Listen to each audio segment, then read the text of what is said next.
This week on Two-Faced Wrestling Talk. It's WrestleMania week, and as we head to the Big Apple, we will get you set for the big shows by looking ahead to NXT Takeover, G1 Supercard, and WrestleMania. And we will get your thoughts on what you are most looking forward to this week. We will also bring you part 2 of our interview with Hollywood producer Mark Blutman, who talks about the build to WrestleMania and the booking of his friend Samoa Joe. We will also take stock of many wrestling stars throughout all promotions, whose stock has gone up since last WrestleMania, and whose has gone down. Plus, in a special closing out the show, we will discuss the segment on WWE from last week tonight with John Oliver. We are on the road to WrestleMania with one last stop for Two-Faced Wrestling Talk next. WrestlingInc.com brings you Two-Faced Wrestling Talk, the podcast that goes beyond WWE and goes in depth on NJPW, AEW, ROH, PWG, and more. Also featuring fun pop culture and wrestling crossovers, listener Q&As, and extended discussions about wrestling topics past, present, and future. Now, here's your host, Kelsi. Hi, and welcome to Two-Faced Wrestling Talk. I'm joined, as I am every week, by my co-host, Paul. I am with you, and apparently you're going to let me out of the studio, and I'm going to get to go to WrestleMania, too? Yeah. Wow. I guess if you could call this a studio. Yes, well, our set. Let's put it that way. As Colt Cabana says, I'm coming to you live from my studio apartment. He always says that on his podcast. Well, big week coming up, and big week for us throughout social media as well, as we're going to be keeping you up to date on the things going on in the Big Apple. So tell everybody how to find us. You can find us at Two-Faced-Pod on Twitter, TWOFACEDPOD, and you can find me on Twitter. I've been releasing some quite heated polls pitting NXT Takeover against G1 Supercard on my Twitter at SuperKickingIt, SuperKickingIt. You can check out the polls there. And make sure you especially check out our Twitter at Two-Faced-Pod, as you mentioned, because we're going to deliver spare change segments after all of the shows we go to in New York. We're definitely doing Rev Pro. We're doing WrestleCon, which will have already aired, but you can still check out our review of that. We're debating NXT Takeover, although the price is a little expensive. We'll see if we change our mind on that, because we really want to go. We are so tempted. It's hard to pass up because I could see Riddle. I love Matt Riddle. Come on, bro, let's go. But for sure, after G1 Supercard, and we will be doing a live podcast after G1 Supercard, and of course after WrestleMania, we'll give you our thoughts on the big extravaganza. And on Super Kicking It, this week you did an either-or pitting G1 Supercard versus NXT Takeover. Yeah, and that's the polls I was referring to. In my live video, either-or, it's not like which one is better, but it's like you have to pick one or the other. As you said a few weeks ago, you have to kick one off the island, essentially. You got to pick a favorite between the two. And my premise for the picking between them was, which one am I really most excited for? So I put out a whole bunch of polls pitting NXT TakeOver matches against G1 Supercard matches. The results were interesting, and where you could find the show is on my Twitter and on my YouTube and on my Periscope. Twitter and Periscope at Super Kicking It, like I spelled out earlier, and the YouTube channel is Super Kicking It with Kelsi, Kelsi. And we want to thank our good friends at mybookie.ag. Remember to use the promo code KICKIT. Our good friend Raphael just gave us a bunch of odds for WrestleMania. We may read a couple of those when we do our WrestleMania look ahead in a minute. But if you want to bet on the show, use the promo code KICKIT, and you can help us out. And, of course, we also want to thank our good friends from St. Arnold and their delicious hard car. That's a loud gulp. Yeah, Jeez. refreshing. I guess. It's well overdue. But enough of the plugs. Let's get to the headlines. It's time to give our opinions on the latest wrestling shows, news, and developments. It's time for headlines. And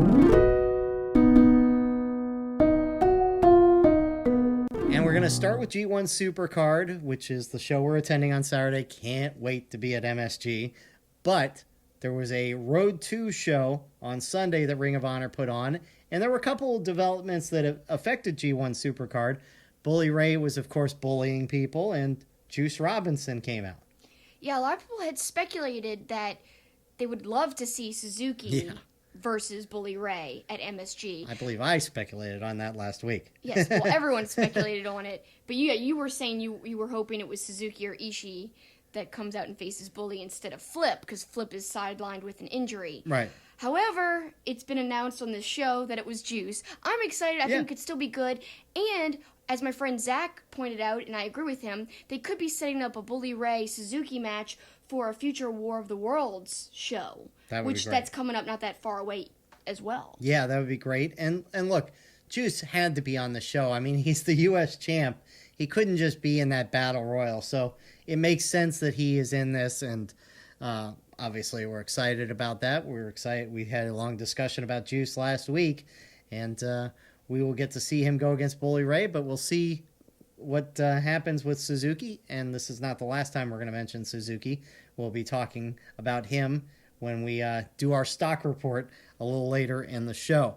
Now, also on that Road to show, we got a big surprise that eventually got turned around, but Shane Taylor hits a low blow off the distraction by Matt Taven and gets the pin on Marty Scurll. Taylor's music hits. He's celebrating. We're like, oh my God, really? And in the back of my mind, I'm like, all right, well, somehow they're going to overturn this because there's no way Marty Scurll's not going to be in it. But for that brief moment, it was like, wow, Shane Taylor. They had fooled me. Yeah. I really bought into it. I was like, oh my God, how are they changing this? How could this be? So really well done, I think. And interesting because they were playing up the whole ref involvement and refs being more empowered by Ring of Honor and the people higher up there. And so they used that story to reverse the decision. Yeah, and I love Ian Riccaboni. Like, his biggest concern was, well, we're going to have to change the video graphics and the promotion and all The that. video packages, yeah. That was great. So the only other significant really match was PCO and Brody King going against the Briscoes. I can't believe the Briscoes didn't win. Yeah, it was a weird match because even Colt said it doesn't really matter who wins because it's winner take all at G1 Supercard. Yeah. So these guys should both save themselves, but they're all crazy and they're not going to save themselves. No. Well, PCO and Brody ended up winning. So let's look at G1 Supercard, and we're not going to go through every match, obviously, but give me a couple you're really looking forward to. Number 1, Ospreay versus Cobb. We saw little highlights of it before, and now we're going to see the full-fledged thing. I can't wait. I know it could be a show stealer. I'm thinking it will be. I'm looking forward to the four-way tag match, Evil and Sonata, GOD, Villain Enterprises, and the Briscoes. Both the belts are on the line, so I think that's going to be phenomenal because obviously these are 4 extraordinary tag teams. I'm really looking forward to that one too, but I gotta say, I would be looking forward to it a little more had it only been God versus the Briscoes or God versus Briscoes versus PCO and King.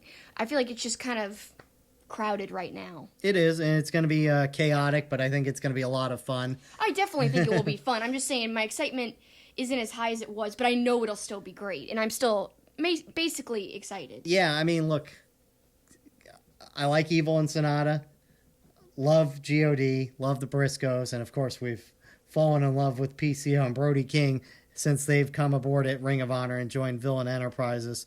What about Naito versus Ibushi? We saw a taste of this at New Japan Cup, and we were kind of like, all right, well, this match wasn't as good as we thought it was. Well, they're saving themselves for G1 Supercard, and that may be extraordinary. It could be, because, we all thought that was going to be the match of New Japan Cup. However, it was good. It just wasn't in my top 5 when I finally determined which matches were my favorite of the tournament. Now, this second meeting, I think, like you said, could be something very, very special. And can't wait to see what they're going to do, because they're going to obviously want to try to steal the show. And then, of course, you've got your 2 championship matches, Lethal versus Taven versus Skrull, and our ROH World Championship ladder match. That's going to be awesome. Can't wait. Lots of story behind that. Yeah, and Jay Lethal getting his just due. He's from Elizabeth, New Jersey, so it's kind of a homecoming, too. I'm sure it was a dream of his coming from New Jersey, getting to perform at MSG, so that's going to be awesome for him. What about Jay White and Okada? We've talked a lot about that last week, but it's going to be really good, isn't it? So if Jay White wins, this will be the 3rd time he's beaten Okada. Mm-hmm. in the not-so-distant past. So that would be extreme. That's why I think that there's going to be something weird if Jay White does win. I said last week, I speculated that El Phantasmo could be the guy who comes in and interrupts things. That could be the perfect way to have White retain. Other people are thinking that Okada's going to win and kind of complete his journey bouncing back from his ultimate loss the first time and the betrayal of Gato and all that. You could argue that, but I just don't think that they're going to have the title change hands there. I don't know. I don't know. If they did, it would be a huge pop. It'd be huge. Oh, yeah. I just don't know if they're going to have the belt taken off of Jay White so soon. I am so looking forward to being at MSG. I can't tell you how excited I am to see a wrestling show at MSG. I will say, just for the heck of it, I looked at StubHub and saw if tickets were going for high rates or not, or if they'd come down. They've definitely come down. I felt much better that the seats that we paid for are still at the same price or more than what we paid. So, but again, we talked about it weeks ago when some people are a little less excited because the Young Bucks and Omega aren't going to be in it, but I think it's still going to be an extraordinary show. Ring of Honor has always bounced back after people leaving, and if you're a true Ring of Honor fan, you're sticking with the promotion to see what they're going to do. And I've liked what I've seen so far. They've been building up stars who didn't really get a chance to shine when they were super focused on the Bullet Club, super focused on Bucks specifically and company. So now other people get the chance to take the spotlight, and I like that, and that's what Ring of Honor does the best. They let wrestlers wrestle, and they have, realistic promos and great stories. So to me, I don't know. I think it's a recipe for success. Well, we're looking forward to it, and we asked our listeners what they were looking forward to, and we're going to read some of their responses. At Don't Brass Out is looking forward to Okada and Jay White, while at Black_Baymax8 wished it was Suzuki against Bully, but this show could be a damn good show. At The Real Forno, Kazanina Ray hitting when Bully Ray calls out for his open challenge. I guess he's saying he has some wishful thinking there, wishing that Suzuki will answer Bully Ray's challenge. I don't know. I think that's less and less likely, as we talked about. But it's a common theme here in these answers. But like you said, maybe at the end of the match, maybe Suzuki confronts Bully Ray and sets something up down the way, which would be awesome. That would be awesome. I did want to hit on this. I mentioned it while we were watching that Road to G1 Supercard. Bully Ray, I think, has been really awesome. The heel work, which he's great at, has been awesome. He's played the role of the bully. But not to be overlooked is he's done a great job of putting some people over. Oh, yeah. I mean, that's what an older performer is supposed to do. He's really been a great foil for the baby faces of Ring of Honor, a great opposition for them to work against. And really, he's lost to them a lot of times. Mm-hmm. He's not gone over them, which is the way it's supposed to be. WWE should take note because they don't do that. I'm not just talking about Kurt Angle. I'm talking about, in a lot of instances, they'll put over their Attitude Era stars and their Ruthless Aggression Era stars over their current roster to where the current roster looks weakened all the time. I like how Ring of Honor is not doing that. They're using Bully to build these new guys, to give these new guys some credibility, and to give these guys a really interesting feud. And I think that's awesome. Let's go to some more answers. At Ring of Tyler is looking forward to Ospreay versus Cobb and says if Suzuki and Bully Ray have a New York street fight, he'd be so excited. At That Wrestling Pod, I don't follow New Japan all that closely and haven't watched much ROH in quite a while, so I'm looking forward to the show I don't know much about and experiencing something new for the first time. So that's kind of a cool perspective that somebody who's kind of not watched for a while is still looking forward to seeing what transpires. That just shows you how important this show is for Ring of Honor, and fans are taking notice, even fans who haven't watched in a while, like you said. Then our next one comes from at JodoCast_02. He's looking forward to the Battle Royal, the Honor Rumble. At Bren123 Luke is looking forward to Tanahashi versus Zack Sabre Jr. and seeing the Rainmaker. At Blackman Robin 7 is also looking forward to seeing the Rainmaker. At STR909, at Trent Kilo 992, and at KBell2448 are looking forward to Naito versus Ibushi. Yeah, we didn't mention Zack Sabre Jr. versus Tanahashi. That, of course, is for the British title, and could be a interesting ground-based match for sure. Next one, at Psycho Najiri, I'm looking forward to the crazy tag match and the juniors match, which we did not mention. Ishimori versus Dragon Lee versus Bandito. Bandito has looked awesome, scooping up Jeff Cobb, or catching him in midair in that Road 2 show and suplexing him or power bombing him was unbelievable. Bandito is really becoming a quick star in Ring of Honor. At Scrawny Jeebus 17 is also looking forward to the 4-way tag title match. At Michael Miner 26 agrees and says he can't wait to see the 4-way tag match. And at Slate_S42 is looking forward to Ospreay versus Cobb. At the Reckless_Fox is looking forward to seeing the British Spider-Man. And of course he means Ospreay. I hadn't heard that nickname. I like that, though. Because he has Spider-Man gear and stuff. Also, he's agile like Spider-Man. Well, yeah. So both work. Both references and reasons work. At the Elite Era, can't wait for Marty Scurll's entrance. At the Greek Olive 24 is looking forward to seeing Jay White. And at Very Hostile 17 is looking forward to meeting LIJ at Festival of Honor. Yeah, hearing Marty Scurll's entrance at Madison Square Garden with everybody doing the whoop whoop, even though that's not my favorite thing in the world, is going to be pretty awesome. Yeah, it's going to be loud and it's going to be fun. Our good friend at Dave Pozeski said, I'm most excited for the Lethal versus Scurll versus Taven match. I really think that's going to be fantastic with a good story, which we've talked about. The Taven Lethal storyline has been fantastic. And finally, at Tweet Free TV says the 80s TV show from the UK, Blackadder. I'm excited as a terribly excited person who has a really good reason for being terribly excited.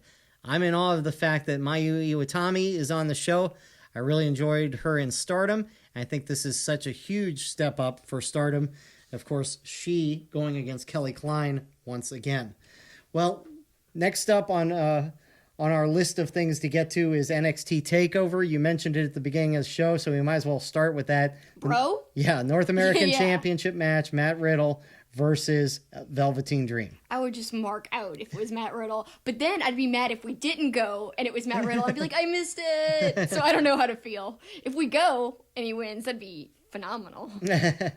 I'm most looking forward to the War Raiders versus Ricochet and Aleister Black. I think everything Ricochet and Aleister Black have done recently has been awesome. I was kind of hoping on Raw that they'd win the title and it'd be an NXT title versus a Raw tag team title match at NXT TakeOver. That would have been a different twist, but either way, I think that's going to be a great match. Of course, the women are in a fatal 4-way match, and of course, we've got Adam Cole versus Johnny Gargano in the championship match. Your thoughts on that? I think it's a great step up for Cole. It could be a big deal for him. I could see him winning, really, which would be huge. I just think Cole needs some momentum because, yeah, he's been a big part of NXT. He's been at the top of the card, but he hasn't really had that main championship. I mean, you could argue, yes, the North American title, that is a big title, but he needs to be NXT champ, in my opinion, and I'd love to see it happen. All right, so let's switch to the big one, the 7-hour show, WrestleMania, MetLife Stadium. I keep saying this every year that they do a WrestleMania outside. They're playing with fire, doing it outside, but the forecast, mid-50s, supposed to be clear, so hopefully we're not going to get rained on. I hope not. I don't want to be cold and rainy. No, you would be miserable. Let's talk about a couple of the matches. The Intercontinental Championship match, Finn Balor versus Bobby Lashley. We found out on Raw, Finn Balor is coming out as the Demon. How awesome is that going to be? Finally, we get to see that entrance we've been longing to see on the biggest stage of them all. U.S. Championship, Samoa Joe versus Rey Mysterio. We'll talk a little more in a moment with Mark Blutman about Samoa Joe. But he's getting a championship match at WrestleMania, and we couldn't ask for more than that for him. His first appearance at Mania, which is a big deal. And again, Mark has some thoughts on Samoa Joe's matchup and how really facing Rey Mysterio, in his opinion, doesn't really fit. A lot of people think that because there was already so much built up between Mysterio and Andrade. But this is the direction they went in instead. And I think at least Joe has a really awesome, high-quality, high-tier match on the card, and that's all I really wanted. Yeah, I think that's going to be a great match because Mysterio has turned back the clock. He's looked awesome in the last 3 or 4 months, and of course Samoa Joe is awesome as well. Batista versus Triple H. This is going to be funny because you and I will be cheering for different people as we watch this match. I'll be rooting for Triple H, and you'll be rooting for Batista. Yeah, I really, really want Batista to win. It's my boy. What do you want? Batista to win. Tell me what you want. Batista to win. Triple H to lose. I think more specifically, I want to see if Batista finally can coordinate with the pyro. Because we know there will be pyro at WrestleMania. We'll see if he can actually do the machine gun in coordination with the machine gun pyro. It'll be awesome. People were marking out to hear his entrance just the other night on Raw, and he didn't do anything. He didn't do his little patented pose. No. So when he comes out in full and does everything, I think people are going to really lose their minds. I know I will. I'm going to be so excited to see it live. Well, let's talk about to me, the big 3 matches. Daniel Bryan versus Kofi Kingston. Rafael Esparza has Kofi Kingston as a huge favorite, minus 320. Daniel Bryan plus 240. I think everybody expects Kofi to win. And I'm going to be disappointed if he's not because I really want to hear that roar if he wins. I mean, if they don't do it, they'll be passing up a once-in-a-lifetime type of opportunity. A moment that we could be looking back on in 20 years. Just like they play classic Stone Cold moments, classic Rock moments, even classic Triple H moments. They still play some of those. We could be seeing a classic Kofi moment 20 years from now if they book this the right way, the way they should. But yeah, Daniel Bryan has been doing a great job as a heel. I've been praising his heel work for the last couple of weeks, and it just keeps getting better. Great promo on SmackDown, and I just really like what they're both doing together. It's interesting you said that because my buddy who intermittently checks in on WWE, he says to me, wait, Daniel Bryan is a heel? How's that going over? And I said, it was a little clunky to start, but he's really nailed it now because the whole planet Earth protector is really playing into him being a heel. It's a unique way to be a heel as well. Very unique. All right, Universal Championship match. Brock Lesnar versus Seth Rollins. Raphael's got Seth Rollins as the favorite at minus 160. Brock, the underdog, at plus 120. You said on Raw, after Seth got over on Lesnar, that you think Lesnar's now going to win. I guess because, Seth was so dominant there. Also, I'm going to agree with my friend Aaron from PWP Nation. He doesn't like when a babyface uses low blows and stuff to get over on the heel. And he says it makes them have a harder time rooting for Seth Rollins now. I kind of agree with that mentality. I don't think it looked good on Rollins as a character to do that on Raw. And he was like, yeah, he deserved it, and people cheered.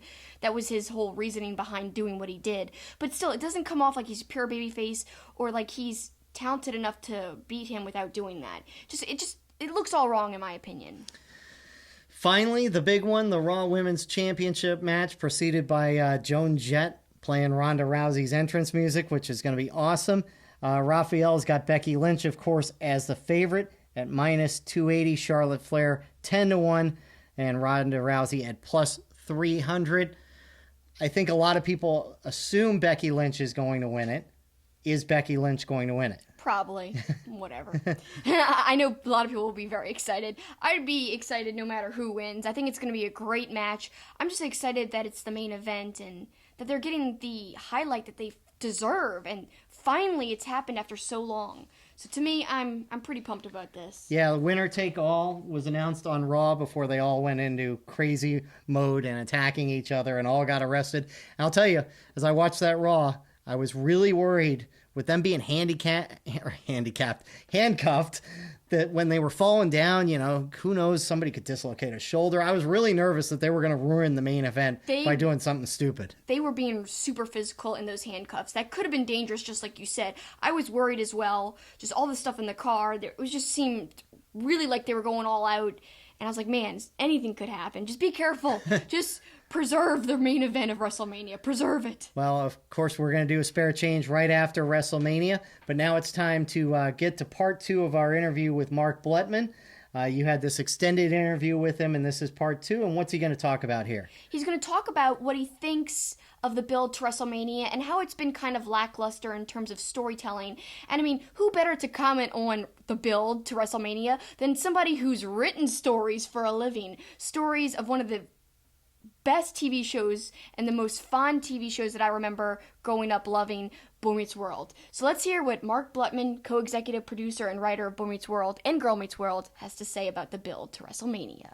When this boy meets Wrestling. Thank you very much. I am fear. I'm not one of your punk students. I'm the face of death. It's telling about you and how much of a fan you are. So not only did you bring wrestling into your stand-up comedy routine, but you brought it into your TV job too. So you always found a way to sneak in your love of wrestling, it seems like. And you know what it is, Kelsi? What? It's not just a love of the business, it's a respect for the business.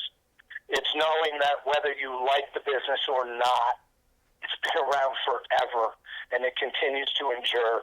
And obviously, by the numbers that they do, they're entertaining the heck out of people. And right.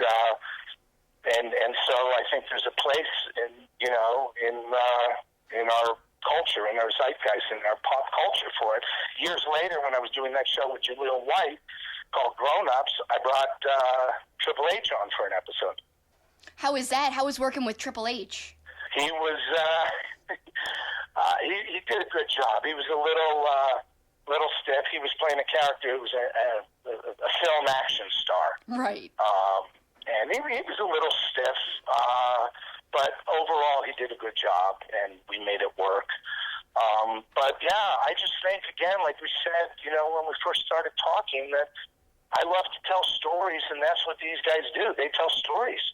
And, I respect it. I love it. And, it's interesting because I've been, writing and producing TV and film for a long, long time. And, I have a lot of friends in the business. And in fact, one of my close friends, so that was the beeping you heard. He was calling me. But Justin Roberts, the ex-WWE ring announcer. Yeah, he's a dear friend, wonderful guy. And so I know a lot of these guys. And, I say, I'm watching the product right now. Right. And I'm going, certainly, we could start with WWE. And, the irony is they have two of the brightest minds there in professional wrestling, in Paul Heyman and Bruce Pritchard. Pritchard's back there now, I'm sure you know. Yes. And these guys are two of the brightest minds. I don't know what else is going on behind the doors, but the product, I think it's nowhere near the level it should be in terms of angles and storytelling, and they've gotten so far away from what made wrestling great in the 90s and in the 80s.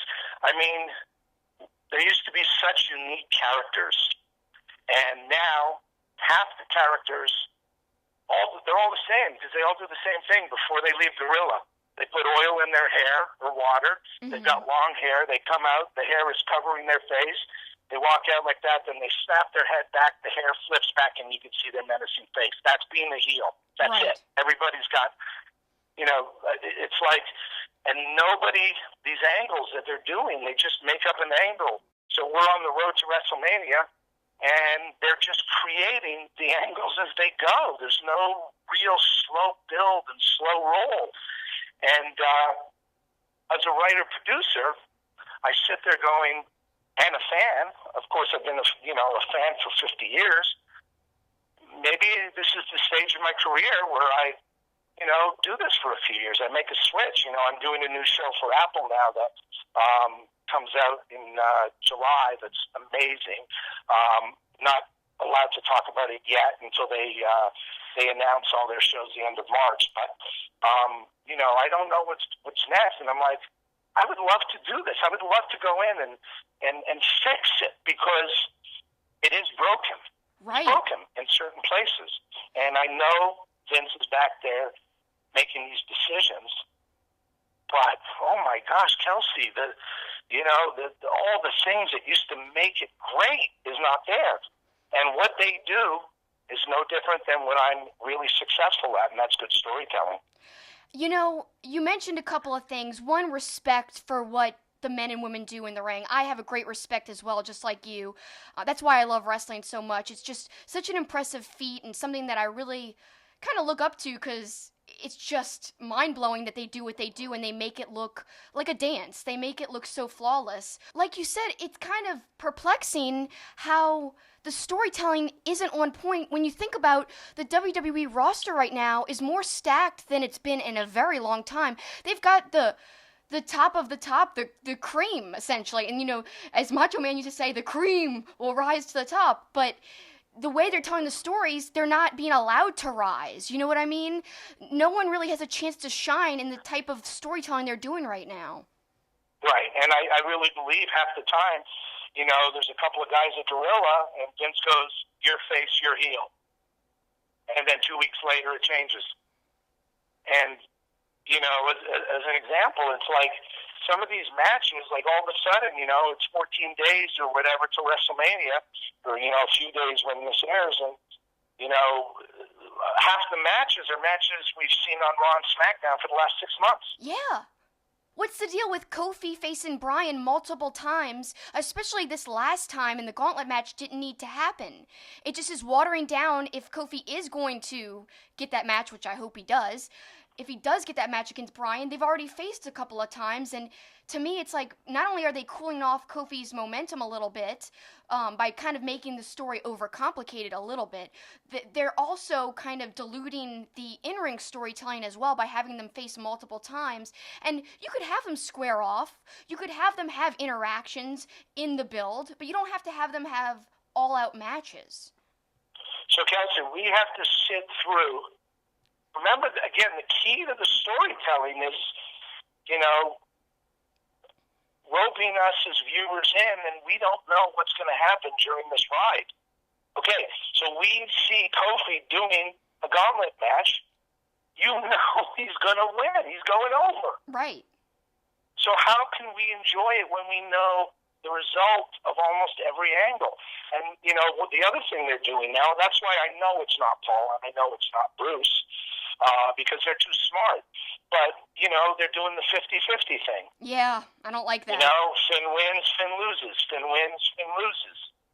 You know, he's over, he's not. You know, same with Elias. And then with Elias, who I happen to like, they add in the fact that he goes back and forth between, you know, face and heel. Yeah. And so you tune in and you're just going, okay, so to, you know, make the comparison on a TV show like Girl Meets World or Boy Meets World, and if we were phoning in the same story every week and the viewer knew how it was going to end, nobody's watching. Right. It's the same thing.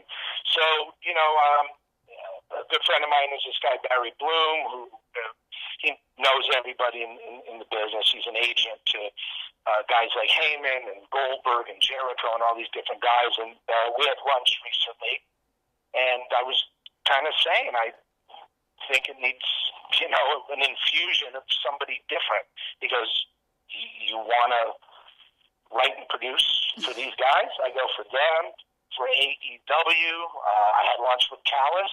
You know, I'm looking at this stage of my career. I've done everything else, and I've made wrestling as close to my life as I could. Right. You know, being a fan all those years, I went out, did stand-up as a wrestler, and, you know, I've produced episodes with wrestlers on them, and I'm saying, yeah, you know, I absolutely, I think I can get myself over in that world pretty quick. And the good thing is, with their big deal at Fox, you know, I have relationships with a lot of the Fox executives, so, you know, it could be a good thing. But anyway, so the point is, I look at that as one of the things I haven't done in my life yet, but I would like to do, because I don't think the business has ever been more over. You know, you're a huge fan, and you probably know all the, you know, the indies, you know, all the different bodies of, you know, independent wrestlers out there. There's probably, I don't know, you know, probably a few hundred. There are hundreds, you know? Yes. There's so many. And right now, not only are there so many, but there's so many kind of secondary tier, bigger ones popping up. I mean, you mentioned AEW. Right. That kind of is a huge jolt into the wrestling world, in my opinion. It's kind of shaking stuff up. and making waves, because I think they're going to end up getting a big TV deal. So that, and then Ring of Honor is doing better and better, and I love New Japan Pro Wrestling, and they're trying to kind of have a bigger influence in the Western world right now. So all that to me is really positive stuff. But what do you think about the current climate with wrestling? Are you excited about all these different promotions? Yeah, I mean, Kelsi, it's a great time to be a fan. It's a great time to be a 19-year-old guy or girl sitting at home on your parents' couch going, I'm not sure what I want to do with my life, but you know what? I really dig wrestling. I mean, it's so much easier now to break into the business than it was, years ago in the territory days. So I think it's fantastic for both fans and the athletes because there are opportunities with all these different, federations and, so I think it's exciting, and I do think, use the word, it's kind of a jolt, with the AEW. Vince has to pay attention, and I know Levesque is, but they have to up their game. They just have to, because they're letting, too many really talented people are walking away, and that's not healthy. Right. I mean, they have the biggest audience. They have more eyeballs on them, but that doesn't mean they can skate. And they're skating. I'm hearing stories that they'll announce a dark main event for a Raw or SmackDown and not deliver it. And the card's subject to change. Yeah, okay. I think the climate is wonderful. I think it's exciting. I think Cody and the Bucks, certainly, partnering up with Tony Khan, they have bottomless, pockets of money. But at the end of the day, they got to tell good stories too. Totally agree with you 100%. And really quick, as we go towards the end of our interview, I'm so thankful for all the time you've spent with me today. It's one of the most fascinating interviews you did. Like, you made my job so much easier. You just gave me all the answers to my questions. Very in-depth and so fascinating. But I want to do a wrestling lightning round with you really quick. Absolutely. All right, so your favorite current wrestler? Samoa Joe. And here's why. I know by giving you a long answer now, I'm killing the lightning round It's aspect okay. of it. But I want to tell you why. Because besides his in-ring work, nobody cuts a better promo. Yeah. And as somebody that knows Joe, he's a friend, it's not being written for him. That's him. He's one of the smartest men I've ever met. In all facets of his life, art and television and movies, and he's a gamer, and he's a great father and husband, and those promos are fantastic. They really are, So and you can tell they're more genuine than other people on the roster. And he just, if any of our listeners, our longtime listeners of our show, we talk about Joe all the time. And when he won that U.S. belt recently, I was jumping up and down. I was shouting Joe, and I had been screaming, not literally, but I had been saying for a while, give Joe a belt already. This man's great, and no one beats him on the mic ever. Yeah, he absolutely, was misused a lot. He also had some injuries, unfortunately. He missed the last two WrestleManias. But I think so. He's working Rey Mysterio, and that I don't think is a great booking. Yeah.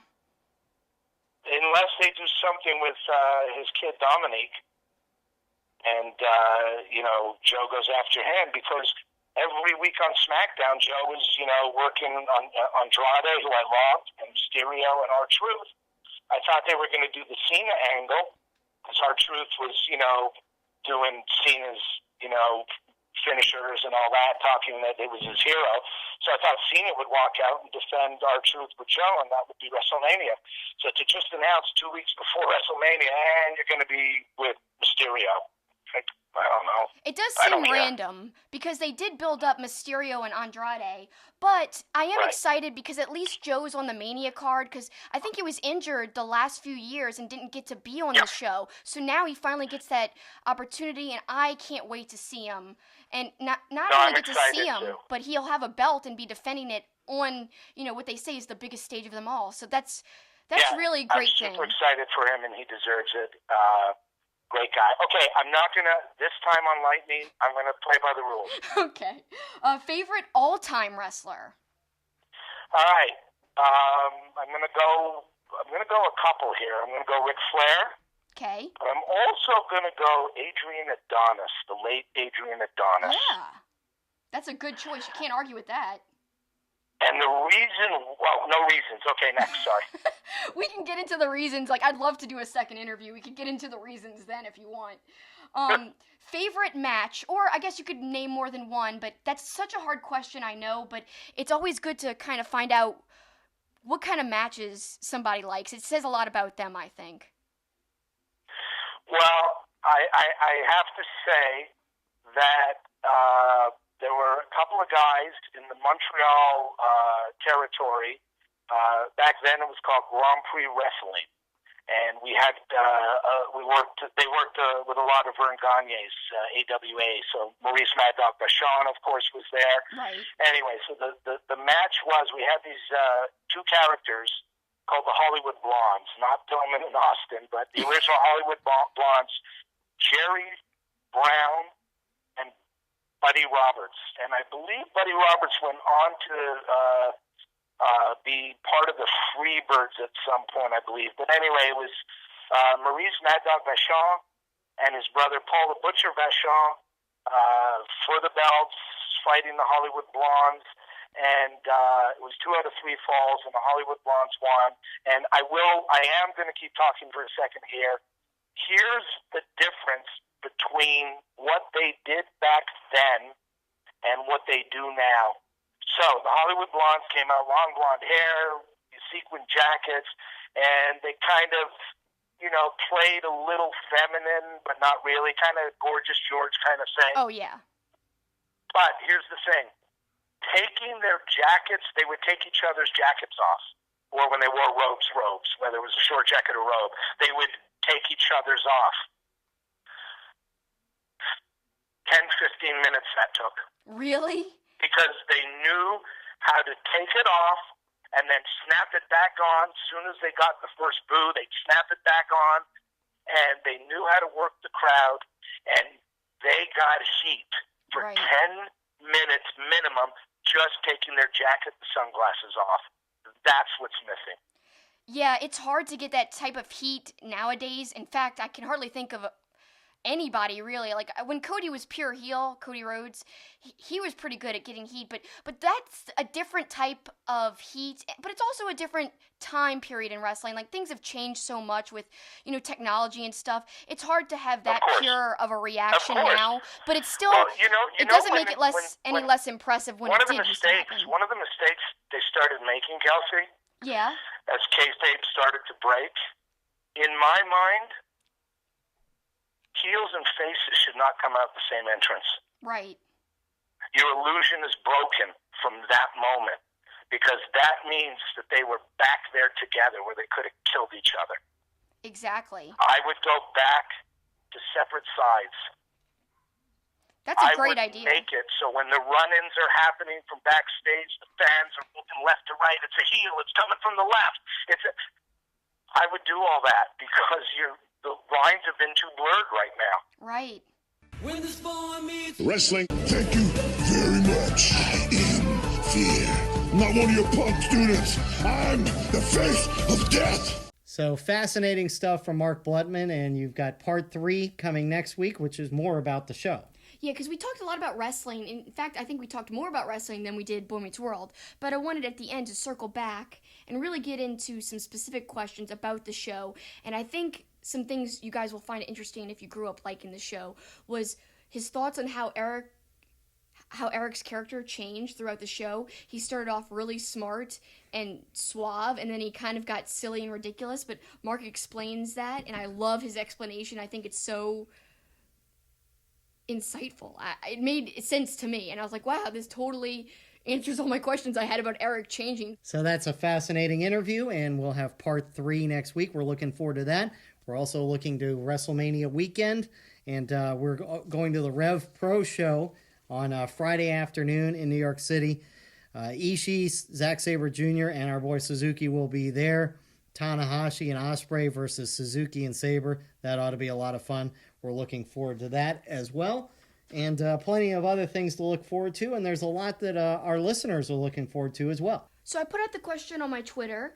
What's the number one thing you're looking forward to for WrestleMania week/weekend? Why? It could be a match, a show, something else that's special. Comment below. And we got tons of comments. I think it was over 40 comments. And a lot of them were unique and very different from each other. So I thought you guys had great responses. So here we go.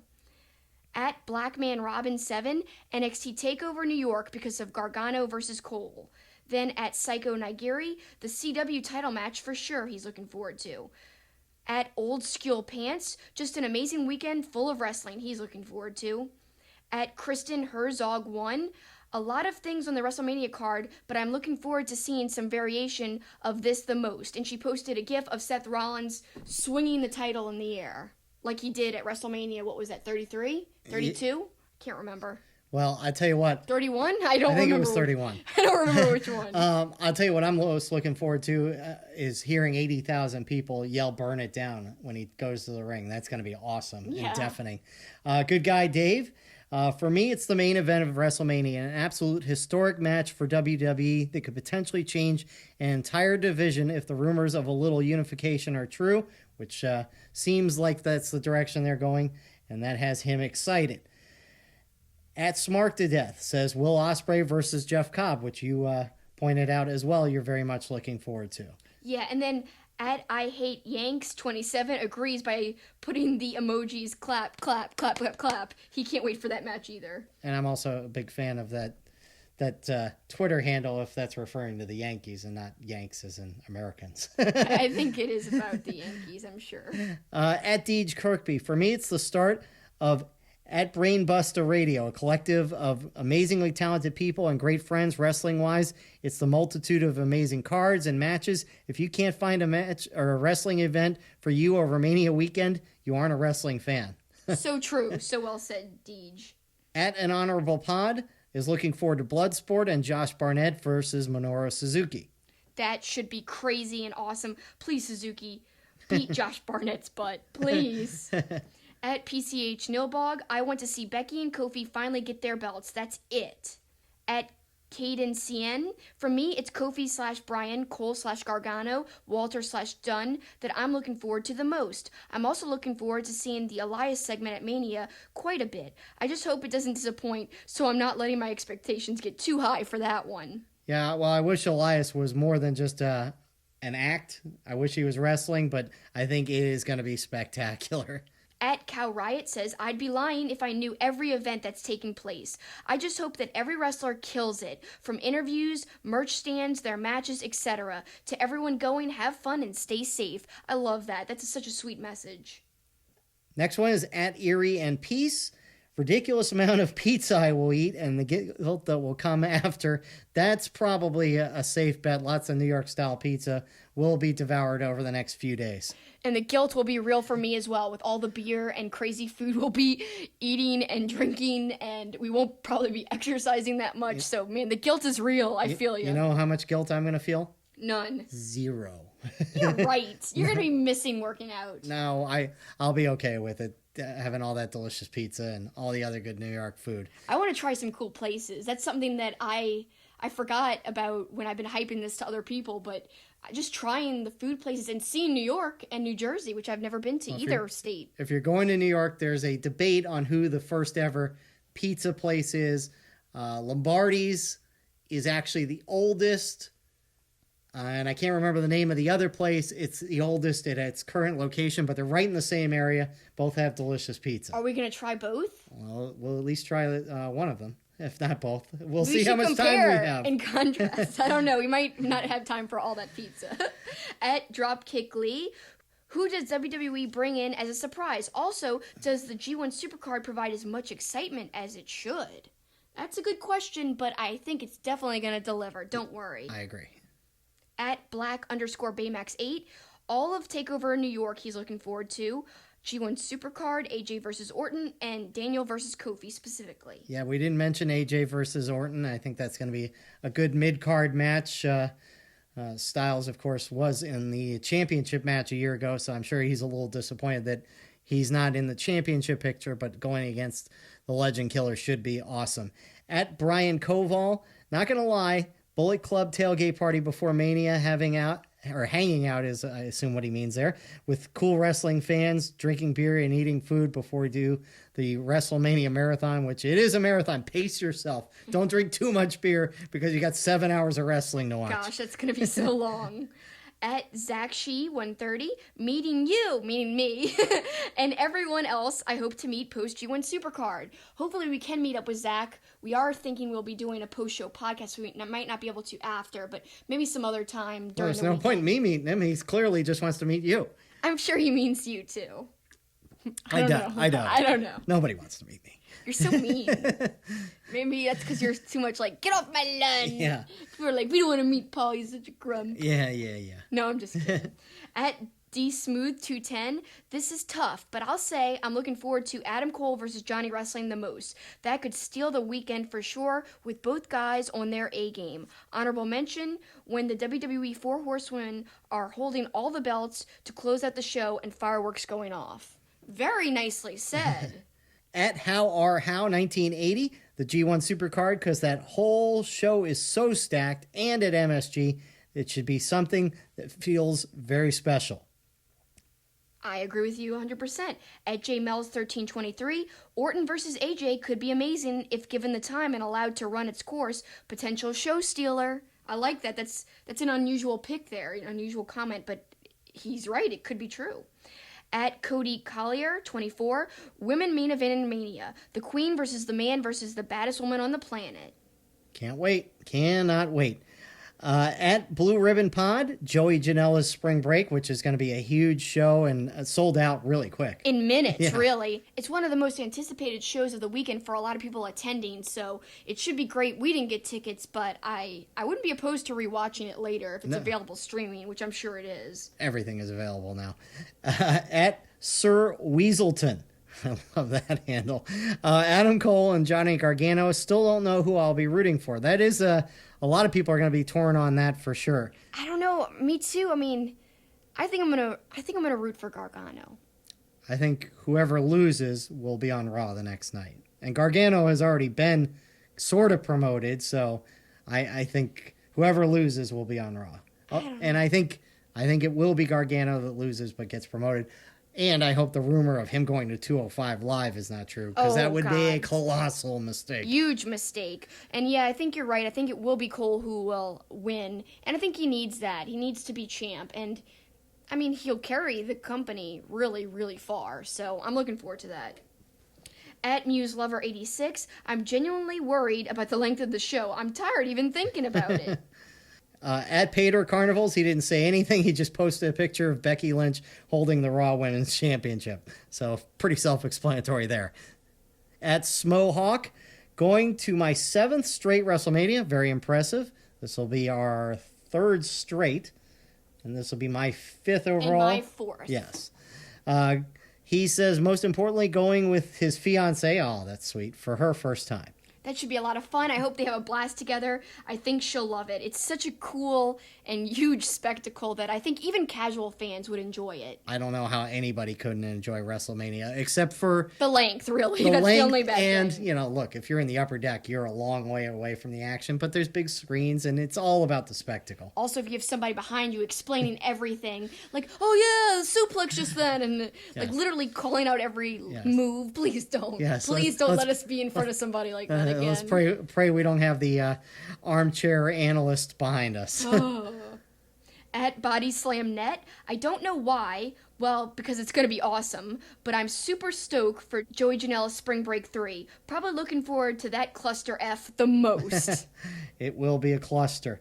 At Real Tony Connors, creative food names at the concession stands. That might be my favorite answer of all, because they really do come up with unique names a lot of times. Some of them are cheesy and corny, but they're always creative and funny. Well, and it's interesting because the concession stands, I had complaints about the last 2 WrestleManias. They ran out of beer at NOLA. And water, and it was a cluster, plus they don't have any good craft beer, and they didn't have any good craft beer at Camping World Stadium in Orlando, so MetLife Stadium, better not be just serving Bud Light or I'm going to be mad. I know you can't get me St. Arnold up in New York, but give me something good. I don't want Bud Light either, so I'm with you there. I agree with you so much. At RKO CJ, just being at MetLife Stadium for many hours will be exciting for him. At AJ Slam 999, Triple H's entrance. Always awesome at WrestleMania. I can't wait to see what he does next. How can he come up with things that top the previous year after year after year? It's crazy. It just keeps getting better and better. It's like, how are they going to top it? But they always manage to. I've got a prediction. It just came to me. What? Because it's in the shadow of New York. It's going to be something Batman themed. You think? Like Gotham. I think. How could you be so sure? That's my prediction. That would be so random if you were somehow right. I don't know anything. I'm just guessing. Okay. It's all just guessing. At Jesse Krakow, Becky Lynch getting a WrestleMania moment that no one ever thought could or would have ever happened. Now, for so many reasons. At Year of the Violet, Alexa Bliss hosting WrestleMania. Of course, she cannot wrestle, so she is hosting the show. At Festivaldad, Walter versus Pete Dunne, which is, we didn't mention that, but one of our other listeners said that as well. Should be tremendous at NXT TakeOver. At Red Wings 28, boo Red Wings, G1 Supercard. At Andrew the Carluck, he said this, and he posted a picture of the Wrestling Soup Midnight Podcast WrestleMania Party. Then C. Summers at AXIMIII55 said this, and he posted a picture of the Bullet Club block party, which I wish we were going to that. We'll see. Maybe we'll have time, somehow, some way. At Rude Strummer, the party at my house, beer, food, and Kofi Mania. Love it. At Sizzle _ Bacon, Walter versus Dunn. At Defend Rest of San, the Hall of Fame ceremony, probably the only awards show I like. At Corn _ Chips, the women main eventing for the first time ever. At Medium Show, meeting people from around the world every single year. And that's true because we've got some people that we've met. This will be the 3rd year in a row that I'm meeting my friend Simon, meeting up with him, and our friend Josh. Although we're sad that one of our friends from England couldn't make it. Man, we're going to miss you. Yep, no Jeff this year. At That Boy Pat, WrestleMania weekend watch party with the boys. So shouting out to his friends. And our final one, at Bukaman WWE, fans of the world's greatest art form and entertainment medium coming together. It really is a special weekend.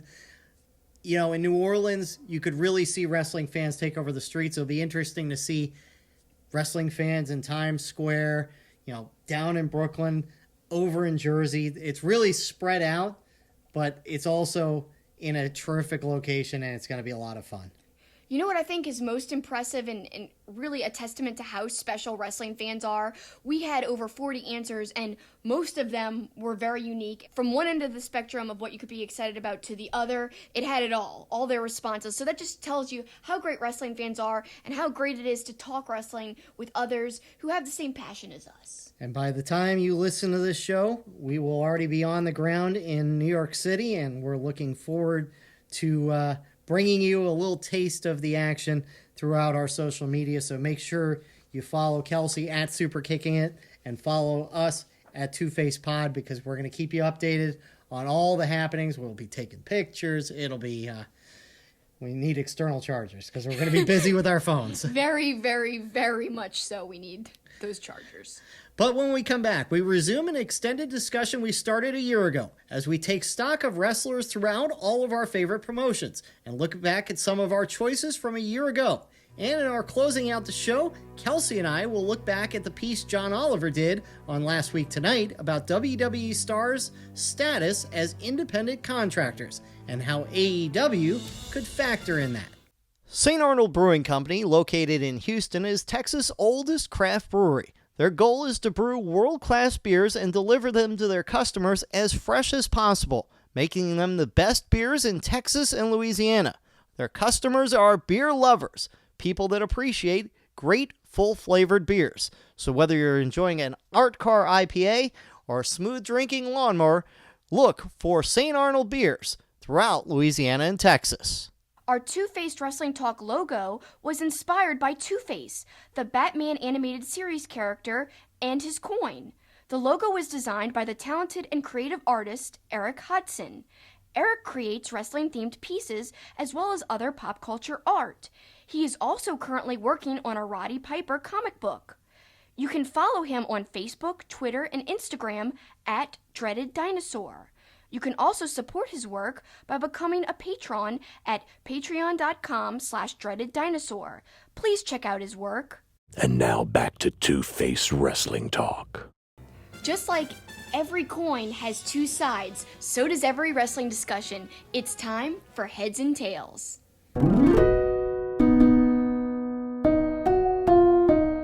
And Kelsi, we did this a year ago. It's kind of a fun thing. We mentioned it last year. WrestleMania, of course, is the Super Bowl of wrestling. And now every wrestling promotion, for the most part, has a part of WrestleMania weekend.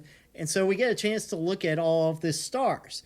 And we did this a year ago, and we're not going to replay the whole segment, obviously, but we're going to play two key segments that we thought are pretty interesting because we had interesting takes on the women's evolution and the Young Bucks. So give that a listen. Well, another one that's on the rise, and you might be surprised that we think this way because the Young Bucks had one of the best matches of the year last year, the main event against the Hardys in Supercard of Honor, but their stock is still rising, which is kind of incredible. My boys! And I don't, just mean their stock's rising in wrestling, but financially. Mm-hmm. Let's talk about the Hot Topic merch deal. It's really unheard of that independent wrestlers have their shirts featured in a national chain store. And their shirts are outselling not only WWE merch in there, but apparently it's some of the top-selling shirts out of all the shirts in Hot Topic. That to me is incredible. Being the Elite is getting more mainstream press than ever before. You got guys like Cody, Skrull, Hangman Page, all these guys getting over because of this YouTube show, which the Young Bucks, it's their brainchild. So to me, yeah, Being the Elite has risen. Financially, the Young Bucks are doing better than even last year. And everyone's talking about the storylines on Being the Elite. I just feel like all this combined, the Young Bucks, believe it or not, are on the rise, and they will continue to be on the rise with All In on the horizon, because that's something that's never been done before. It's unique. It's revolutionary. It's going to change the business in my mind for independent wrestlers. It's going to change the game. And I think it's going to be competition for WWE eventually. I will agree with you 100% on all that. The only thing I'm going to say they've maybe fallen their stock a little is in-ring. I mean, if you look at the match at Supercard of Honor, which is going to be a great match, but it's not as big a match as that Hardy's match was, which would be hard to match up to, but... So you're saying, like, their place on the card? Yeah. I don't know. It just feels like they've taken a few more losses. Maybe it's because we just watched them lose. I don't know. Well, I'm not basing this on wins and losses alone. Yeah, I know. And that's what I'm saying. They're still very valued by companies. Yeah. And that's even more important than wins and losses. And they win belts and then they lose them. And that's going to happen to every wrestler, in every promotion. But the Bucks are consistently booked at the top of cards, whether it's the main event or not. Now, yeah, Supercard of Honor, their match isn't as big as last year. But that's because you got Kenny versus Cody, which nothing's going to come close to that. The Young Bucks just headlined that New Japan American Strong Style Evolved show like we talked about, and everyone's talking about it. And in ring, their selling apparently has gotten better. I always thought they were great in the ring, but people who always doubted them are kind of giving them props now. So in that way, I think in ring, their stock has risen a bit, but I do see your point. Well, we got one more on the rise, and it's not a wrestler per se, But the women's division as a whole, and maybe this is the biggest riser of everything other than maybe Braun, in my opinion, the level that the women's division has gone in the last year is unbelievable. When you think there's been Royal Rumble, Elimination Chamber, Hell in a Cell, Iron Man match. It's incredible what's gone on in the women's division, and the women are becoming as big a stars as the men. And that's the way it should be. They're more respected. They're main eventing like it should be. And I love to see that. It's great.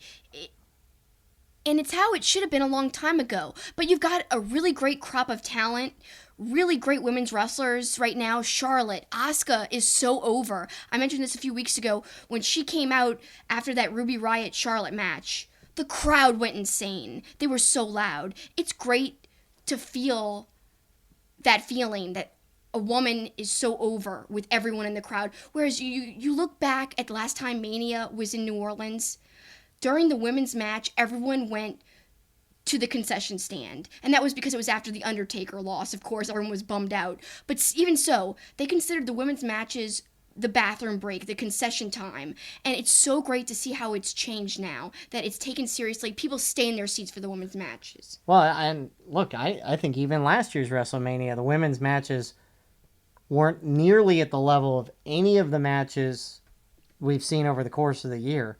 Because they, again, tried to cram too many people into the matches and multi-women matches. Yeah, so I think even since last WrestleMania, the women's division has taken off in a good way, in a great way, and we've got great women's matches coming at Mania.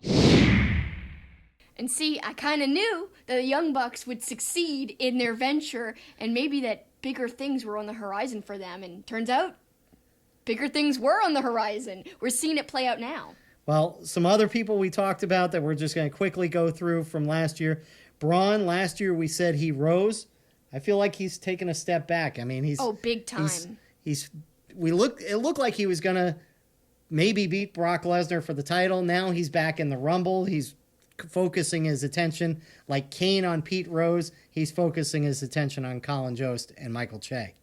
Last year, emphatically, we said that Elias was on the rise. Now I feel like he's definitely fallen because, he hasn't wrestled a lot, and they've kind of squashed him a couple of times. His comedy's been on point. His segments are great. It's not that. It's just, his place on the card really hasn't gone up. Last year we said the Usos were on the rise. They are the champs, but I think they're more a victim of the tag team division that we say week after week. It feels like they need to just unify the belts and have one belt, because there is enough talent to go around for one belt, but not for two. Right, I agree. Then Suzuki, one of my favorites ever. We said last year he was on the rise because he had great performances throughout 2018. But I feel like since then, after WrestleMania week, he kind of has gone downhill a bit. And I only say that because he doesn't have an official spot on G1 Supercard. He doesn't have a belt right now. He was on the pre-show for Wrestle Kingdom, and, he didn't like that, and I didn't like that either. Considering if you rewind a year before this past Wrestle Kingdom to Wrestle Kingdom 12, he had one of the best matches that kind of stole the show. His match against Goto, the hair versus hair match that I love. And it was actually very emotional, and I was really invested in it. I think a lot of people were surprised that they liked that match so much. So we go from that to this, to where he doesn't really have a belt. He doesn't really have a main spot on this G1 Supercard. Last year we said Okada was on the rise.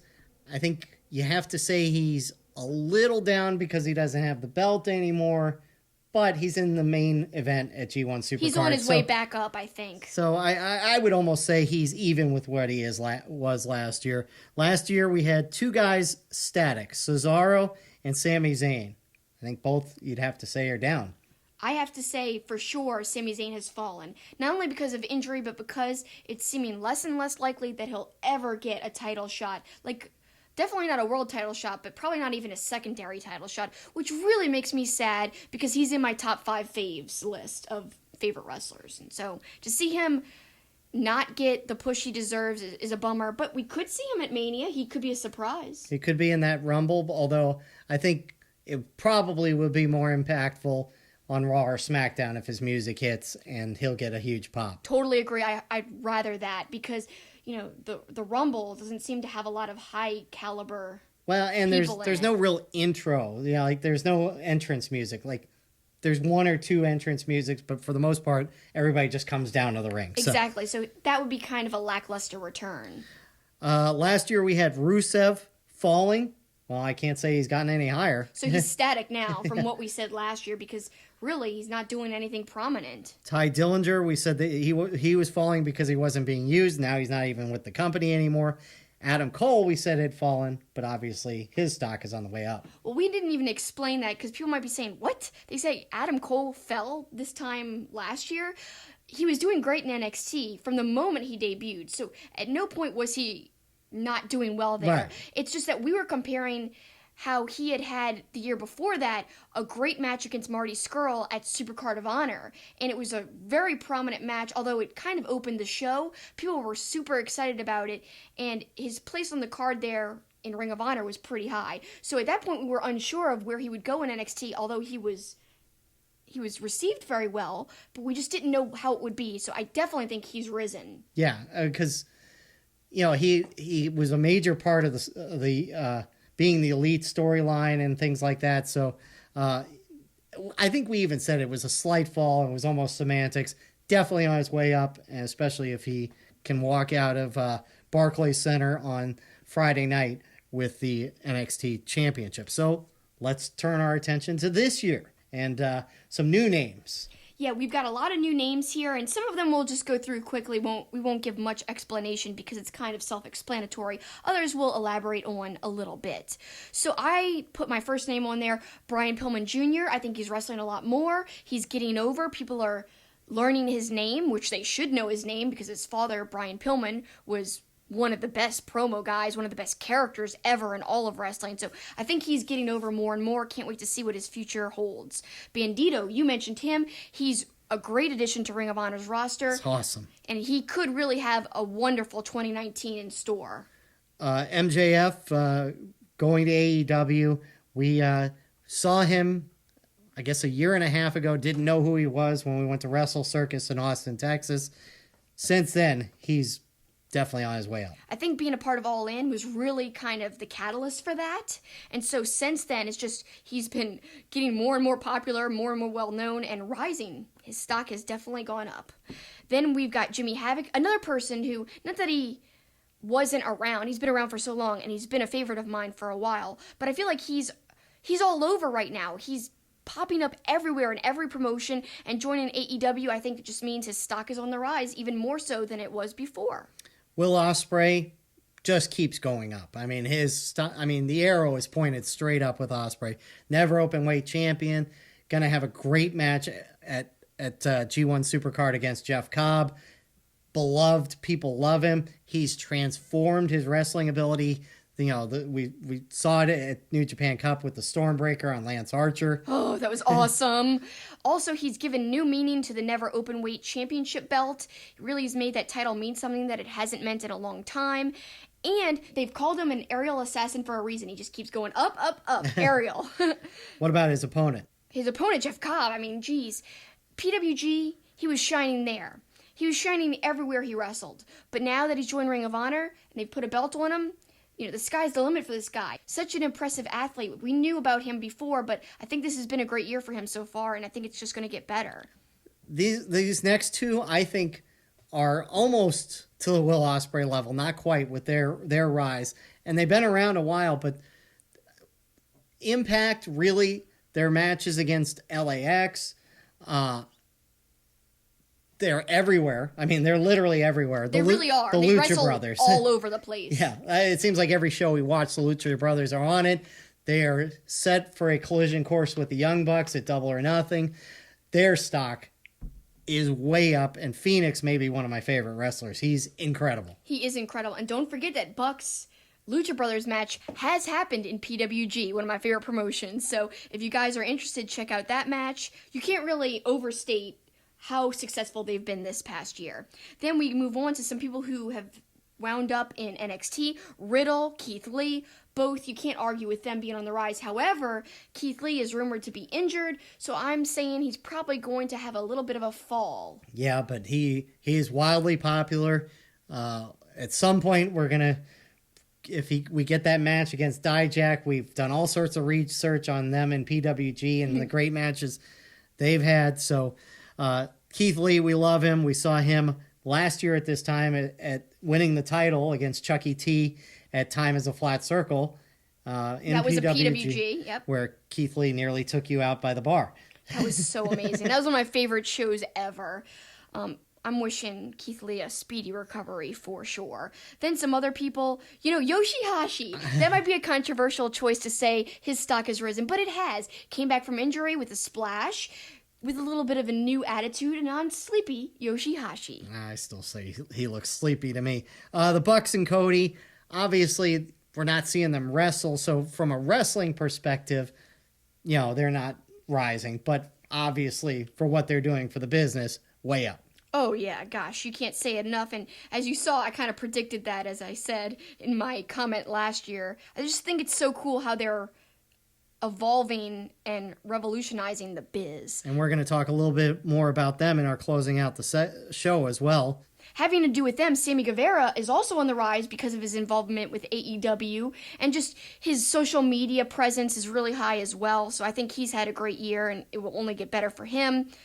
Hangman Adam Page, I think he's going to be a huge part of AEW. He could be the first title holder, or it could be his opponent, Pac, who really last year wasn't doing much, and after his release from WWE, he's made a splash on the non-WWE scene, and I'm really happy to see that. Of course, SCU, having the really successful year they had in Ring of Honor, and then leaving with their AEW brothers to start that new venture. I think that should be very successful for them, and they'll be a very valued part of the roster. Then some other random people, Tai Chi, to kind of go with the Yoshihashi. I hate saying this, it sucks to say it, but Tai Chi is on the rise. He's showing a new attitude, much like Yoshihashi, and it's doing well for his character. And then other rise, obvious ones, Kofi, Becky Lynch. The Kofi one is just fascinating to me. Again, 4 months ago, there's no way that WWE was thinking that Kofi was going to be in their championship match for the WWE title. So his rise and the love of the fans is evident. Unexpected, but welcomed, for sure. And then we go on with some more people. Matt Taven. He's had a killer year. Say what you will if you don't like his wrestling. His character work is second to none. He just has such a strong presence in the ring in terms of character work. And his match against Lethal and Skrull, I'm really looking forward to. And his past match against Lethal at the 17th anniversary show was flippin' amazing. A lot of people didn't like it. I loved it. And of course, Jay Lethal, his opponent, steady, but to me, still going up in popularity.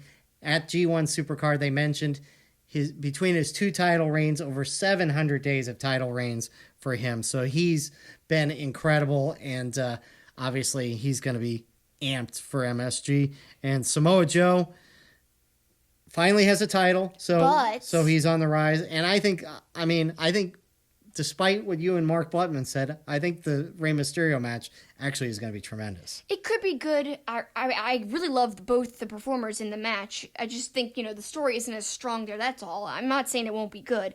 But what I think is questionable about Joe being on the rise is that he's been booked to lose a lot. And I don't like that. I just hope he retains at Mania, because then I could really feel confident in my choice of him being on the rise. Because otherwise, obviously, he'd be falling.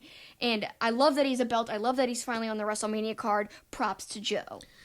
On our Fallen, we've already talked about Suzuki and Sami Zayn. Michael Elgin is interesting because it came out this week that he's leaving New Japan. So he's kind of fallen, and where will he end up is going to be an interesting topic of discussion. Kevin Owens, fallen because of the injuries and, maybe not as prominent in the storyline so far since he came back.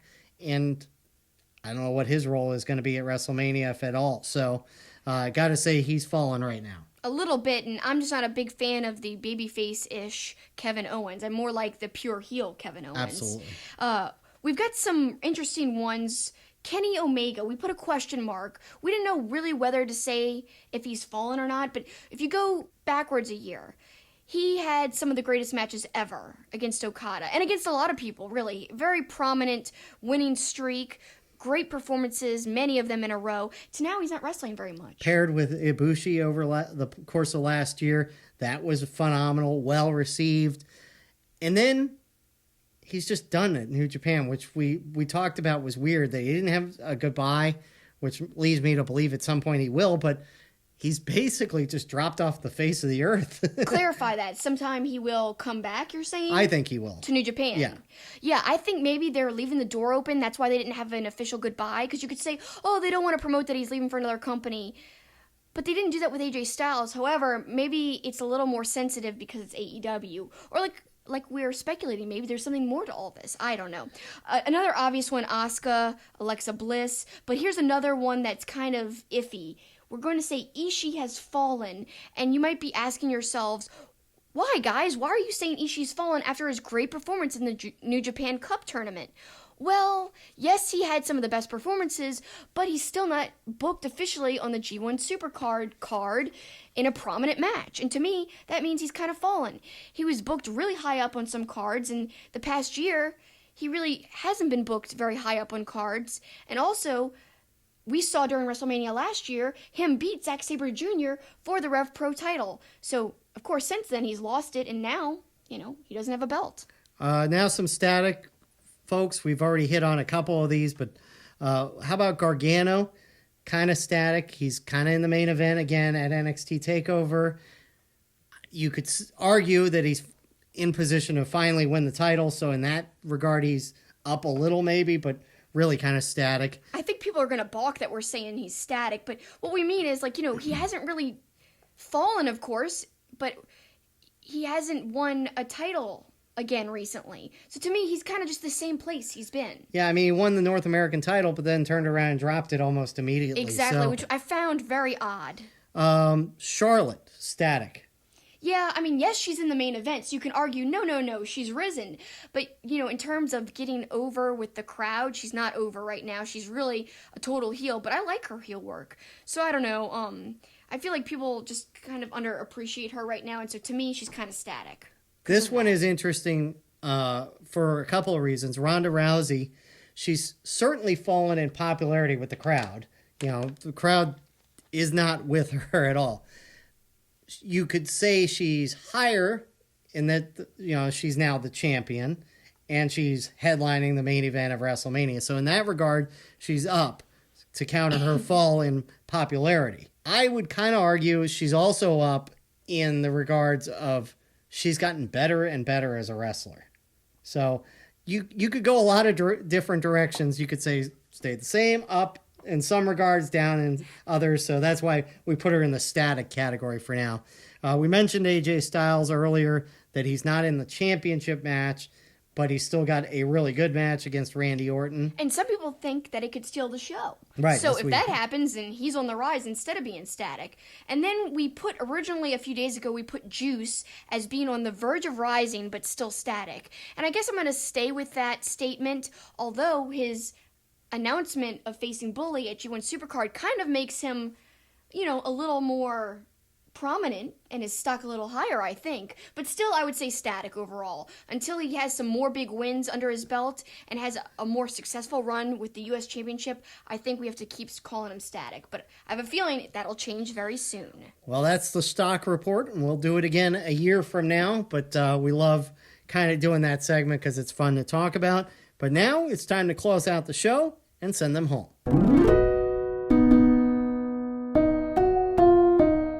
And Kelsi, a little different because we're both going to weigh in on this closing out the show, but we had to talk about this. Last week tonight with John Oliver, had a 20-plus minute segment on the WWE and their wrestlers being independent contractors. And, I thought, like most things John Oliver does, very well researched. He is tremendously funny. I mean, it's one of my favorite shows on TV. You hear me laughing. You don't laugh quite as much, but I'm in tears sometimes watching his show. It's so well done. And I thought this segment was pretty well done, but there are a couple holes we can poke in it. People have been asking me to weigh in on this segment, and at first the only clip I was seeing make the rounds on social media, of course, was the Roman Reigns joke about looking like a pedophile, and people only latched onto that instead of latching on to the really great point that John Oliver was trying to make with that wrestlers should be supported by the company and they shouldn't be independent contractors, because it does not make sense that they are. It doesn't match what is defined as an independent contractor by the IRS. It doesn't make sense at all. So that was the main point, but people just kept talking about the Roman Reigns thing. So when I fully watched the segment, I was like, wow, this is a great segment, but this is my first initial thought. I really love some parts of it, and every criticism about the independent contractor status is so true. Unfortunately, the only part anyone will take away is what he said about Reigns. I strongly agree with his main point, though. WWE needs to take care of their wrestlers. They deserve that. I hope people can see that's what he was trying to say, instead of only focusing / retweeting his Reigns comment. He's a comedian. Take the jokes with a grain of salt. His main point was solid. Then I also said, if he wanted the segment to connect with fans, maybe someone should have researched current Reigns a little bit more. I didn't have a problem with all the jokes, though. Laughed a lot. My biggest problem, though, was the use of old interview clips and old video clips and interviews taken out of context. But I felt like they made up for the old clips by including a more recent clip from 2015 of Jake the Snake Roberts to show how wrestlers still have to struggle today instead of only just using the super old interviews. Also good that he mentioned that technically they've tried to improve by having a wellness program, but he still contested that, how well that actually works. And also I said that's still not enough. They need to go all the way and support the wrestlers. Well, I mean, I agree on the old clip, but at least, I mean, if you're watching it, it did say the clip was from 1998. It was supered on there. I know, it just is taken out of context, and for casual fans, it's like painting it a certain way. That's my only qualm, but you're right, it had the dates. Yeah, it does.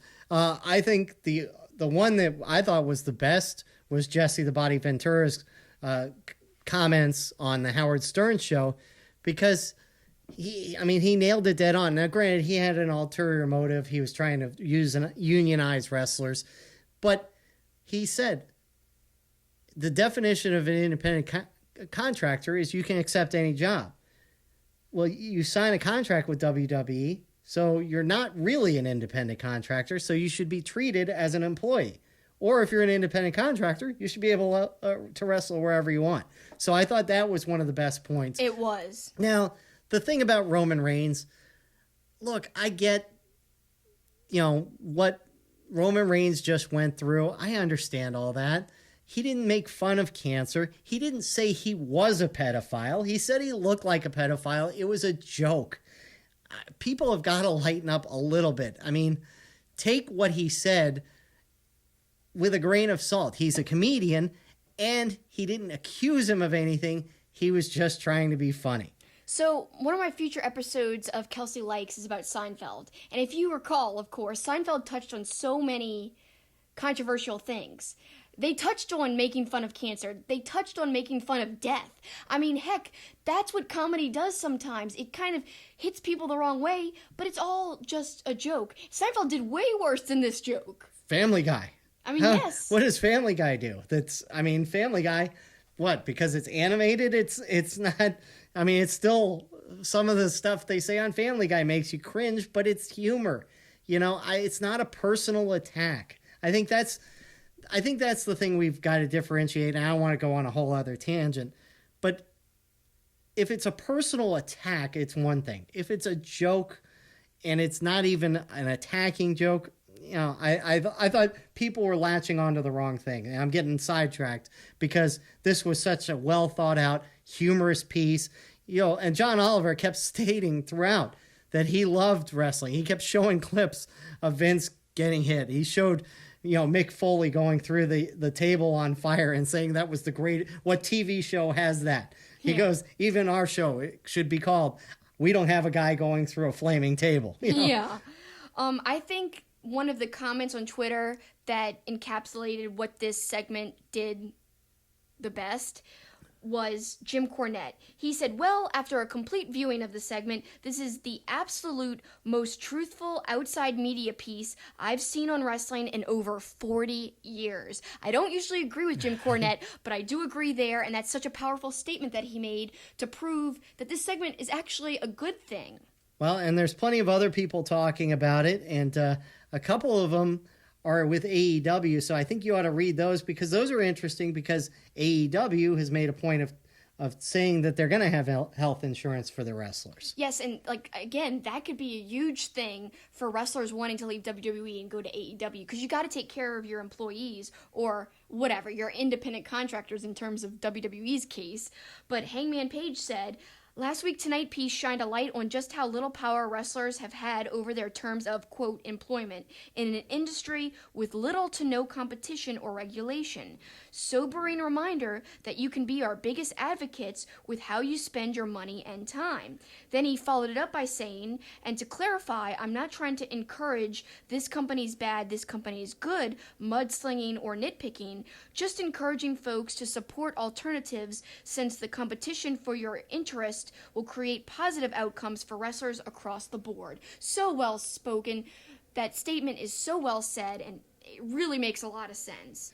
And then Joey Janela weighed in. If John Oliver wants a full wrestling experience, he should come to spring break and watch a bunch of wrestlers already in debt with no health insurance kill themselves for a hot dog and a handshake and some Twitter fame. I love Joey Janela. He always has funny things to say. But, the most surprising response was WWE, who issued a statement, of course. And they said, John Oliver is clearly a clever and humorous entertainer. However, the subject matter covered in his WWE segment is no laughing matter. Prior to airing, WWE responded to his producers, refuting every point in his one-sided presentation. John Oliver simply ignored the facts. The health and wellness of our performers is the single most important aspect of our business, and we have a comprehensive, long-standing talent wellness program. We invite John Oliver to attend WrestleMania this Sunday to learn more about our company. Well, that's going to be kind of hard for John to do since he has a show that airs Sunday night, so it'll be kind of hard for him to show up. But I was surprised, and I did say this to you even before this WWE statement. Usually in these pieces, he does say something along the lines of, we reached out to this company, they refused comment. I was surprised that wasn't in the piece, so I was a little surprised by that. I'm sure because he couldn't say that technically if they reached out to him. Right. So, and I'm sure WWE is probably overstating how much they could refute on it or whatever, but it is a little surprising, and I said that right after I watched it, that he hadn't even said, hey, we tried to reach out to them, whatever. Yeah, that's unusual for him. But, I think one of the funniest comments that came out of the whole situation, the whole segment, was, they made a whole big reference to CM Punk accidentally going to the bathroom during a match because he was given too many Z-Packs because he was having medical issues. So they used that as a point of reference to how the wellness program wasn't that good back when CM Punk was there. So they referenced a tweet CM Punk had tweeted out, but had to take down because he was still employed by WWE at the time. He said, I crapped my britches, please retweet. So he had to delete it back then. John Oliver kept talking about how it was the greatest tweet ever. What did he say? He did say, he said, in the history of Twitter, is there a better tweet? No, you can't think of anything. Got nothing. There's nothing that's better. So then, it's funny, CM Punk actually commented on this after, and he said the same thing. He repeated the tweet. I crap my britches, please retweet. Last week tonight, I love you. I am John Oliver. So he was tweeting at John Oliver, essentially, saying he loved him, and he loved the show. It was really, really, really well done. I didn't know what to expect because, John Oliver, when he did the comment about the Crown Jewel event, he didn't sound as educated about wrestling. He didn't. This was completely different. I thought he came across as somebody who actually has interest in wrestling, and this piece, like everything they do, is so well researched. I thought it was really well done. I thought it was well researched, but I don't really buy that he's a fan. I could be wrong. I'll eat my words if I am wrong, but I don't think he's a true fan. Like you said, that first Saudi Arabia piece, I think he really came off like he was kind of ignorant in some ways to wrestling. I will say one of the other things that was a really telling comment is he talked about, he compared it to other sports organizations, and the NFL. Oh yeah, that was had a powerful statement. better history, and he said, when and not in so many words, I'm paraphrasing, but he said, when the NFL is kind of putting you to shame, you've got a problem, kind of thing. Yeah. Because obviously the NFL took a long time to embrace concussions and has had a bad history in that regard in treating or taking care of their former players. Well, actually, that concussion movie that the NFL was so worried about with Will Smith, WWE has a history in that story too, but it wasn't really highlighted in that movie. But I think they were probably afraid that they would be mentioned in the movie because they were a part of the real life story. They were. Yes. They were. So it's kind of telling to see all the things that John Oliver was talking about. I think it was great. It's nothing new. A lot of people have said this for a long time. This has been a problem for a really, really long time. But it brought it to a really big audience. To me, it got mainstream press. So I think that is something positive that came out of this segment. And I agree with everything he said. I even agree with his Saudi Arabia comments. I didn't mean that he sounded ignorant about his point he was making, just that he didn't seem like he knew wrestling. Now I think he seems like he knows it a little bit more, but I just don't think he does. Regardless, the segment was great, and I agree with the main point 100%. All right, well, we've had a lot to talk about in this show, and so we're going to wrap things up. But I'm going to put you on the spot. Oh, gosh. As we get ready to hop on a plane. We recorded this show on Wednesday. We're headed to New York. By the time you watch this or listen to this, we will have already been to the WrestleCon Super Show. We will be getting ready to go to the Rev Pro Show. We know we're going to G1 Supercard. We know we're going to WrestleMania. We may or may not go to NXT TakeOver. We don't know. Putting you on the spot, what's the number? You asked everybody else this at the end of the first segment. What's the number one thing you're looking forward to WrestleMania weekend? Oh, gosh. I think the number one thing is going to Madison Square Garden for G1 Supercard. I am a huge fan of Ring of Honor and, of course, of New Japan Pro Wrestling. But I'm really behind both companies, and I want to see them succeed. And I think this show is a huge deal. The importance, really, you can't say enough how important it really is for the companies. And I don't know, just being in that building, I think, will be very special, and it'll be my first time there in general. And what a great first time to go and experience that building for a show like that stacked. It's going to be insane. But if you had if you made me pick one match from that card, oh, geez.